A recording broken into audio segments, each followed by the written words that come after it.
আমরা কয়েকদিন আগে শান্তিনিকেতন গিয়েছিলাম। শান্তিনিকেতনের শ্যামবাটির নীলছায়া গেস্ট হাউসে আমরা দুদিন ছিলাম। সেই নীলছায়া গেস্ট হাউসের চারদিকটা তোমাদেরকে একটু দেখাচ্ছি। কত সুন্দর শান্ত পরিবেশ। আর নীলছায়ার গেস্ট হাউসের গেটটাও বেশ বড়। সামনে রয়েছে পার্কিংয়ের জায়গা। পার্কিংয়ের জায়গাটাও বেশ সুন্দর করে ছোট ছোট সুন্দর সুন্দর ফুল গাছ দিয়ে সাজানো। আর পার্কিংয়ের ঠিক পেছনে রয়েছে আরেকটা ছোট্টখাট্ট একটা বাগান, যেখানে বেশ সুন্দর চা খেতে খেতে আড্ডা মারা যায়, গল্প করা যায়। আর ছোট্ট একটা রয়েছে দোলনা। সেই দোলনাটায় সকলেই চা খেতে খেতে, কফি খেতে খেতে একটু দোল খেয়ে নিচ্ছে।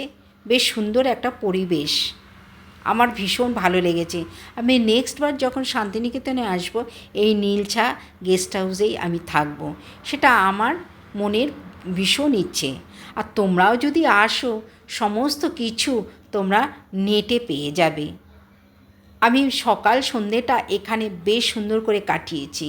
চা খেতে খেতে গল্প করা, দোল খাওয়া, কী না করেছি। আমার বেশ ভালো লেগেছে এই গেস্ট হাউসের পরিবেশটা। আর এখানে যারা সার্ভিস করে তাদেরও ব্যবহার খুব ভালো।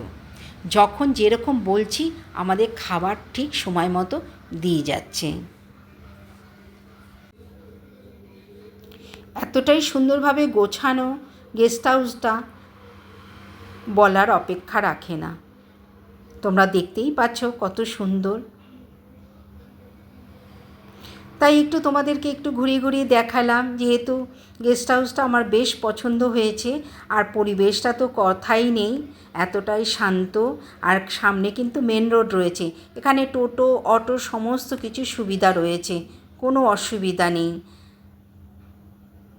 রিতার খুঁটিনাটিতে সকলকে অনেক অনেক স্বাগত। আশা করি তোমরা ভালো আছো, সুস্থ আছো। আমিও তোমাদের ভালোবাসায় খুবই ভালো আছি। এবার দেখো গেস্ট হাউসের রিসেপশন। তো ওপরে নিচে মিলে 11টা ঘর রয়েছে। প্রত্যেকটা রুমে রয়েছে এসি, বাথরুমে রয়েছে গিজার, ঘরের মধ্যে table, chair, dressing table, wardrobe, সমস্ত কিছুই সুবিধা রয়েছে। আর নিচে রয়েছে dining room, AC dining room. প্রত্যেকটা ঘরই একই রকম অ্যাটাচ বাথ রয়েছে। একটা ব্যালকনিও রয়েছে সুন্দর বাগানের দিকে।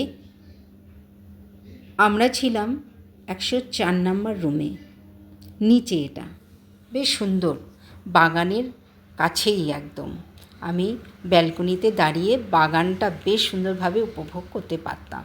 আর সিঁড়ি দিয়ে ওপরে যাওয়া যায়। প্রত্যেকটা রুমই একই রকম, তাই রুমটা আমি দেখালাম না ওপরের। এটা হচ্ছে প্যাসেজ দিয়ে আমরা যাব ডাইনিং রুমে। এখানে সুন্দর খাওয়ার ব্যবস্থা রয়েছে, হাত ধোয়ারও জায়গা রয়েছে। আর সমস্ত কিছুই এখানে পাওয়া যায়। এই ভদ্রলোক সমস্তটাই রান্নার ব্যাপারটা দেখেন। ওনাকেই সমস্ত কিছু বললে সঙ্গে সঙ্গে আধা ঘন্টার মধ্যে উনি তৈরি করে দেন। আমাদের ভীষণ ভালো লেগেছে। তোমাদের কেমন লেগেছে কমেন্ট করে জানিও। আর ব্লগটা যদি ভালো লেগে থাকে লাইক, কমেন্ট, শেয়ার করে দিও। আর নীলছায়াতে যদি তোমরা যাও, নেটে তোমরা সমস্ত কিছু পেয়ে যাবে। আর আজকে ব্লগটা এখানেই শেষ করলাম। আজকের মতো আসি, আবার নতুন ব্লগে দেখা হবে।